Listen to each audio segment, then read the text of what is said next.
Making the sign of the cross, in the name of the Father, Son, Holy Spirit. Amen. Loving God, we thank you for the gift of this time together. May our time together be blessed. Help us let go of the thoughts and concerns that usually fill our minds. Open our hearts to your presence and love. Make all of us become more aware of your love and forgiveness. Amen. Children, at this time, we are going to be sending you off to join Lisa, but before you depart, we want you to know why you're going with her today. Guests, friends, parishioners, our purpose here today is to first understand our responsibilities for helping the children and you prepare for the first reconciliation experience. It is also to familiarize ourselves with the tools to help us in this learning opportunity. And finally, to connect with peers who share the faith journey. At this time, children, would you carefully rise from your row? Lisa's going to wave to you from the side. Would you follow out like a caterpillar out to the side towards number 6 door? And she will lead you to some activities, boys and girls. We'll see you in a little bit. Have a lovely time learning together. Jeannie or Tom. So they think that you have something that is theirs. Well, you could think of it like that. It is meant to be a storage spot or a place, but actually there are things for you in there as well. Now I'd like for you just to journey back in time, to think about how you might have been feeling when you heard that you were going to have the opportunity to do something called confession, penance, reconciliation. Go someplace, talk to someone. Think about what was in your heart or in your head, or maybe queasy in your tummy. You know, I visited last week with my friend Carol. She gave me permission to share this story with you. You see, times have changed. Carol went to a new school as a 3rd grader. She was taking it all in. And this is a true story, mind you. She was having just as much fun sharing with me as I remember back then. Carol said that as she got ready to do some of the school activities, she was getting familiar with where kids were going and how they were lining up and what they were doing. And on this day, they were all headed towards the church. And she knew that they were going to be together for some time because they were going to go into Mass. And so she wanted to go to the bathroom, and she saw some children lined up over there. And so she thought, well, this is very good. I can go get a line over there. That must be the line for the bathroom. And so she got over there and went into line, and it was her turn to go in and use the bathroom. And she went in, and it was dark, and she described that she thought, well, maybe if you close the door, the light will come on. And the light didn't come on, and she felt around and realized, well, that really wasn't a seat lid, and was feeling confused. And right about that time, a window opened up, and a voice came out and kind of alarmed her because she wasn't expecting to have company in the bathroom. You see, this was Carol's first experience, having her first reconciliation visit, and feeling flustered and a little bit upset because in this case she didn't want to cause any trouble. She just wanted to use the bathroom. Now, as a little 3rd grader, that's what's on her mind. So still she wants to solve her problem. And at that point in time, as she leaves, her teachers quickly scurry her over and say, you were not meant to go in. It wasn't your time, honey. You did nothing wrong. Trying to reassure her. But she came out a little bit shaken because in this case, what she recalls was a dark place and having a little window and a voice and not necessarily feeling very comfortable. Well, the good news is that times have changed. The images that are here before you show the presentation of the connections and the relationship that the priest will be making with our children. You can see it's interactive, it's inviting, it's engaging, it's meant to be something comfortable. It is meant to feel like a conversation with a friend. And I remember last year, here's McKenna, my daughter, there are 6 priests that are circled about in the church area. And the children are invited to go to whomever they would like to go. Now, if you were like me, I was happy to be with McKenna, and I wanted her to go to the person in the place that she was most comfortable going. Well, there's Father Bob, and he's a familiar face, and Father Terry, and a few other guest priests. McKenna says, Mom, we're going to go see Father Terry. He's my boss. So my belly was like a little quivery at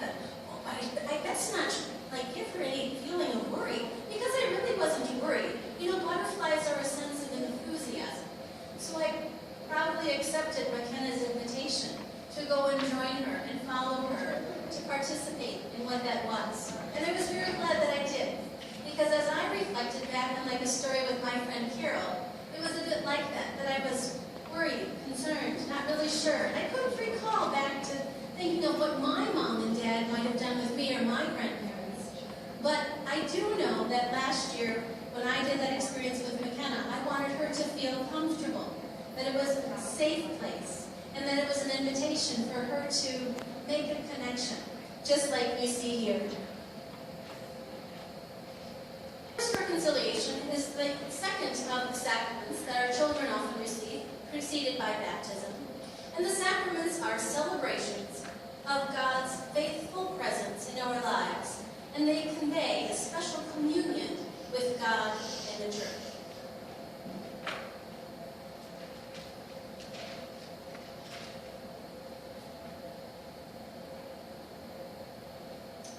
You might have heard me use some words that were familiar to you. Historically, we would think of this with words like confession, penance. There are actually 4 parts to the reconciliation experience: the confession, the act of contrition, the penance, and the absolution. Now, I am a lot like all of you. I can read the words from here, but I need to know what those mean for me. And as a learner, just like you, I like to refer to my notes, my tools, and to try to figure out how do I explain some of those words to the children. What we will be doing during the time together with the kids is introducing them to what this experience will be and giving them increasing familiarity with what that invitation is for a lifetime. We also, at the time that we celebrate this together in December, we have a nice, colorful, if I recall, it had pictures, and then there was some song, and it kind of spoke to all the different styles as we are as learners. That we present this information when Father Terry leads us into the experience to make it something that you don't have to have it memorized. It'll be something that'll be nice to be familiar to you, and the information that you have before you will make this help bring this to life for the kids. I'd like for us at this time now to begin to explore what the tools are inside of our folder. Would you please open that up at this time? In your folder, you will see information that is divided on the 2 sides, and it is presented as such that you will find tools that you may use as you prepare and reflect upon what you will share with your child, or perhaps a niece or a nephew if you have a kindred relationship and you know they're going through something like this. There's also some things to help your child consider, well, what do they know about this stuff, and what are they comfortable asking questions about. On the left-hand side, you will see that there is a copy of the presentation handout. I would like for you to go into the left-hand side and find the purple piece of paper that is typed or headed Readiness. I offer this to you to explore on your own, and yet at the same time, what this is that these are some prompts, that if you find yourself, nodding, thinking that a sense of, I am content with my child's preparedness, and I think my child would explain in his or her own words what this is all about. We are preparing your children through some of our offerings as well. Some of the kids are enrolled in a curriculum program through Sacred Heart School. Some are participating in a home study. Others of you are participating in our Flame program. Some of these stories and activities and connections are taking place simultaneously while they are in either grade 2, 3, or 4, or wherever they're at in their faith journey. On the right-hand side, in your folder, you will find a yellow sheet, which is labeled Study Guide, and then the book. I'd like for you to have both things handy in front of you. So in this case, we're going to kind of peek into our book here. And as a teacher, what I like to do is make something accessible and relatable. So when I created this study guide, I looked at it as, okay, what have my experiences have been, or what have mine been, and how can I enhance that for you? This text that you have before you is a blended resource where it offers your children opportunities to connect with the material, and it offers you as parents and guardians insights to guide the children through those curriculum lessons. This is a new series that the diocese is using, and as I shared with you at the beginning of this presentation, my kids think this is pretty dandy. They think that your kids are rock on doing this at a very good time. One of the reasons, again, that this is, I think, an enhanced and improved resource for us is because it will give us opportunities to more effectively connect with our children. Notice in the bullet points, and please take your book at this time as I read through them, kind of just leaf through the pages. And as I present a point to you, I'd like for you to just stop at the page you're on and consider yourself, or then consider your child as they would be previewing them. Examine the images. Brainstorm what is happening in each illustration. Feel free to turn to a different page. Make connections to the child's prior knowledge or prior experiences. Have the child make predictions about what takes place. Turn to another page. Explore the vocabulary. Do you see any words that are bigger in bold? Words that perhaps could be colored, all capitals? Spend time talking about those emphasized words. Read the pages aloud together. We often find that some of the learners who may get distracted by other stimuli from other points and things that are happening in the room do best when they use their pointer finger and follow along. Or if they come to a word that they're uncomfortable with because it is longer or different syllables, go ahead, say it for them, play with the word, give them a chance to practice. They're doing that today with Lisa with the word reconciliation. I invited them to even do it Scooby-Doo style. What, Laura? Well, if you put an R in front of everything, then Scooby-Doo is right there too. Solicit questions, connections, input. Turn to a different page. The children are also today seeing a video where some puppets are presenting the story of the lost shepherd. I hope that when they get a chance to get into their book, that some of those types of activities will come back to them. Checking for understanding. Ask the child to explain the information to you by using his or her own words. Now, if you've already discovered at the back of the book that there are these pages that look quite a bit different, they don't offer us adults the invitation to color, but you're certainly welcome to write in this book and color it up as you desire. Dog ear, fold it in the corner, or put some Post-it notes. This is your tool. So even though in the back section, beginning on page 47, you don't see quite as many pictures, you are invited to add what you need to do to it.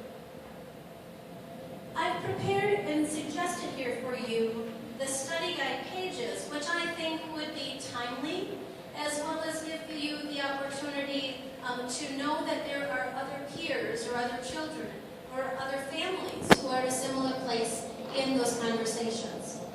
You are welcome to alter that and make it work for your family. Again, this is suggestions, but you can see that we come back together again at the end of November. It is our intention to have completed the book so that when we are getting the children back into it again, that they recall spending some time with you in different ways. Now, at the bottom of our yellow sheet, the study guide, you will see that there is some information which illustrates what is taking place in each of our sections.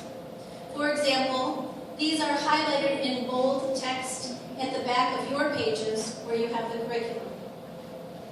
On the back side of this piece of paper, there are questions to ponder.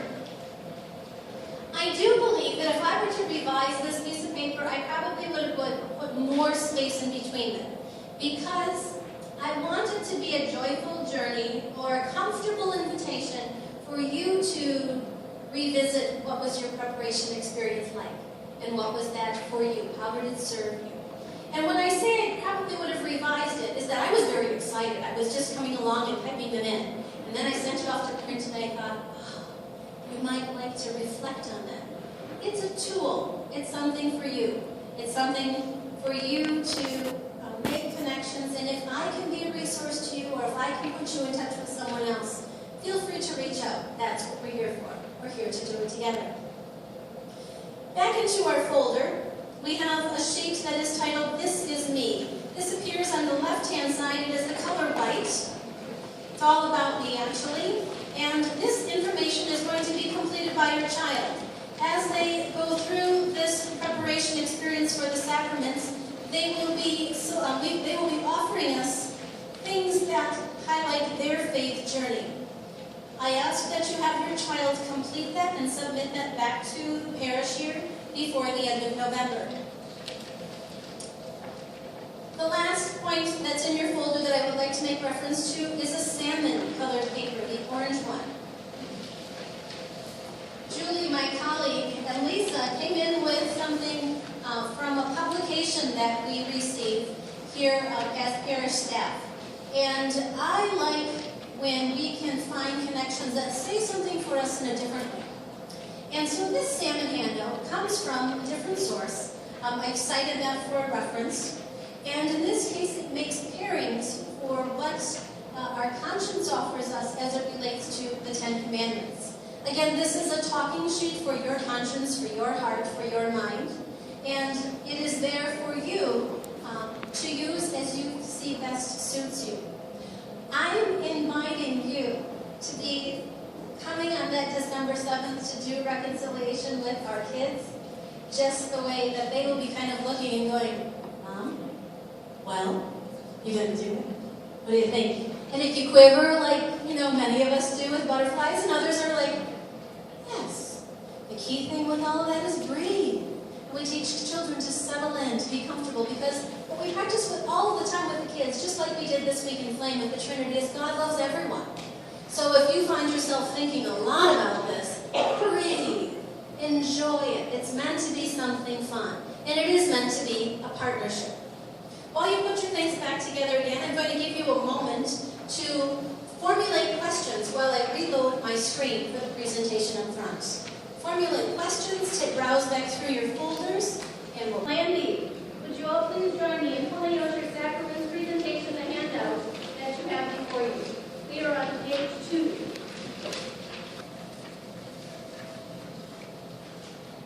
Yes? Can you describe to the physical layout a little more on how reconciliation works? And then after first reconciliation, what options should we have to make reconciliation on a regular basis? In our normal reconciliation methods. That's layout.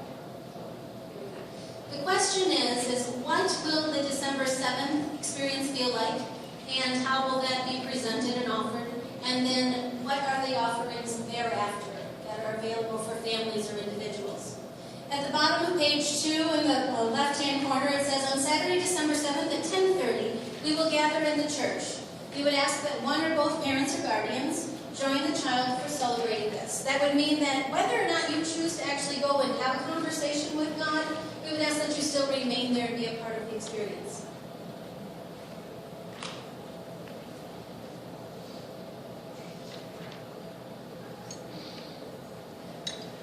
That morning, what I recall is that if you were to come in and the font is behind you and the altar is towards the front, then we gathered and Father Terry led us in the ritual. We had a handout that we did something with music, and there was a brief reading, and then there was a prayer, and then at that point in time he explained that the individuals who are around the outside would be there and available until their lines had diminished. So at that time, we're just going to use the aisles here as an example. So you have a priest this way, priest towards the back, and priest off to the side, amongst others that are all around that outside walkway. There is a chair, 2 chairs, kind of like that image that was presented where you saw the 2 people face to face. And it's a comfortable distance, but it's an intimate distance that there is not like, I'm not going to be speaking, hey, Father Chris, this is what I want you to know today. It's a comfortable conversation in like a 12-inch voice. For the others who are waiting for that experience, from where I am to Chris, and today today I've made you Father Chris. So I am back about this far. This is the chairs. We're actually back about another 15 feet. So here in this case, there is Miss Sherry, the little Sherry, and Sherry's talking to Father Chris. And when they're done, Sherry will go on her way, and then I am invited to go forth and have a seat.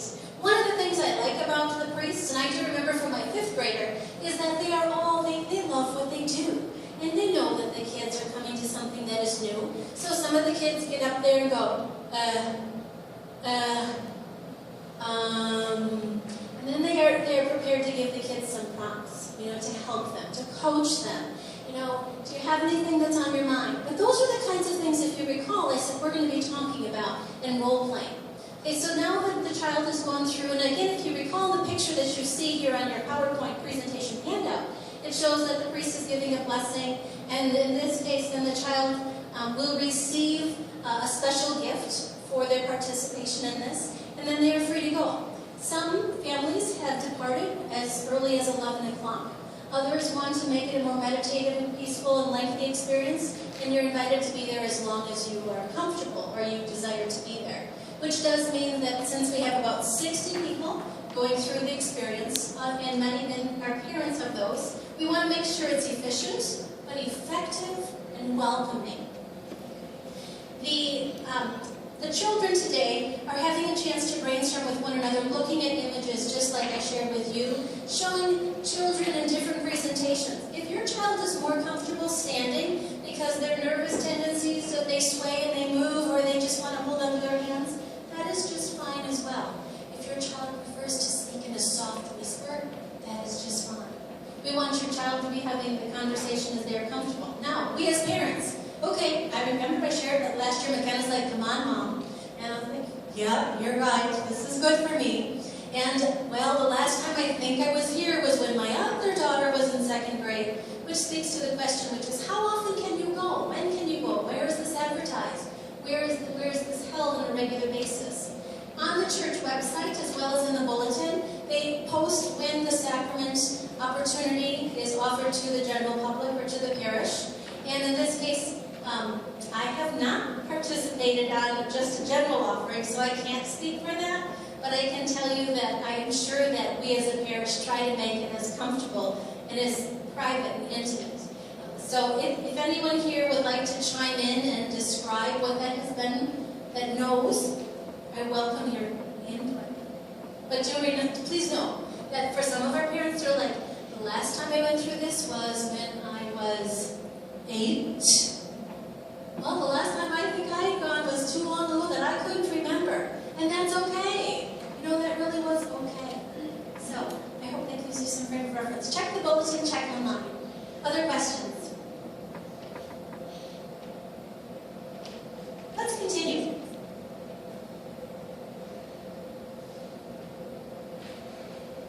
Well, it looks like I'm going backwards. I wish not to do that. One more. We're going to now shift to talking about First Eucharist. The ritual preparation for this will begin in January, similar to what we have here today. We will be breaking that opportunity into parts so your child has the opportunity to become more involved and a greater understanding. The mailing information that would have come to you would share more information about the schedule as well as the related activities. Similar to the first reconciliation, we will offer a text series and parent support tools for helping you prepare your child for that. The next slide is talking about the form that you would have received in the mailing. Thank you for your patience with me as I go to this screen. And this particular form is used for us to solicit what is your family interest when it comes time for your child to participate in First Eucharist. We offer that in April as well as in May. There is a Saturday as well as a Sunday.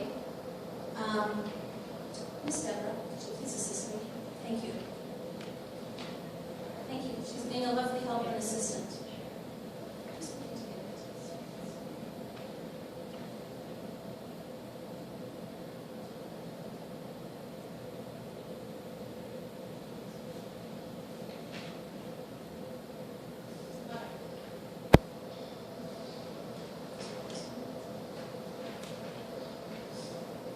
I'd like to shift to the screen that we have here at the front.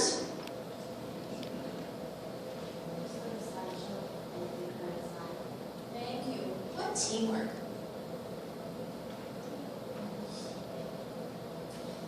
The fees that are indicated at the bottom of that sign-up form that you would have submitted or you'll be working on indicate that we have a variety of things that we like to do together. The books. We also have the children prepare a t-shirt, which is a souvenir. Some families customize and personalize that, where they invite those who are a part of that journey and preparation experience to sign it or put some pictures, kind of a nice treasure and memoir. We will have a retreat experience for the First Communion, and the fees also assist with covering for the additional priests who join us, as well as miscellaneous supplies.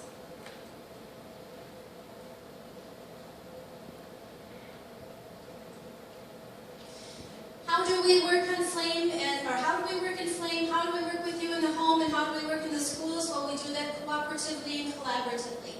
We also believe that it is important for the children to see modeling of this experience done. And we choose the setting of Mass, but we also recognize that you as families may choose to go to other churches, sometimes due to family gatherings or opportunities or experiences. You can see here that really it's in the child's best interest if they can make it to Mass about 2 times per month. How are we learning? We all learn through modeling. Parents and guardians are the primary instructors in the child's faith journey. We encourage active participation. In our Flame program, the Call to Faith text is a spiral curriculum for children in grades K through 8, which means that the book that you have before you goes hand in hand or in partnership with that book, but it's organized differently. And it is meant to be a different experience, so the kids are like, well, which one do I need, which one where? Our Flame curriculum is done through our study, and the First Reconciliation and First Communion book can be kept at home. As I shared earlier, encouraging the family and the child to attend Mass at least twice per month, and then continue learning and continue participating.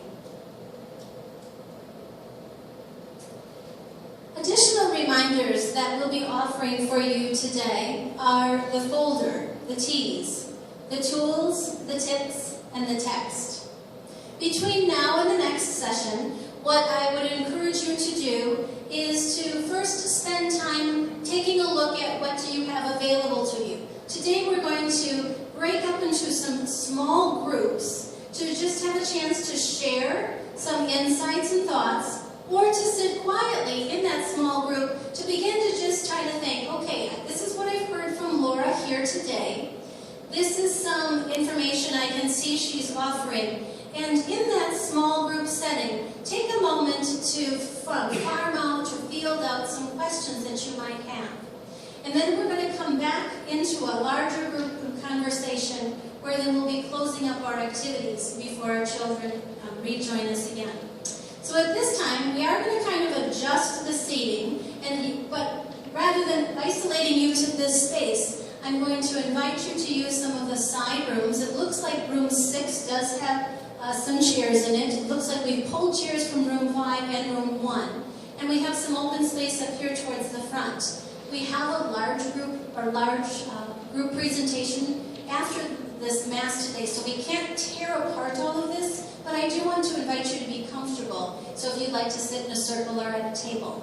So we're going to break ourselves up into like groups of 8 and situate yourselves with your materials to begin to share insights, questions, and I'm going to float around.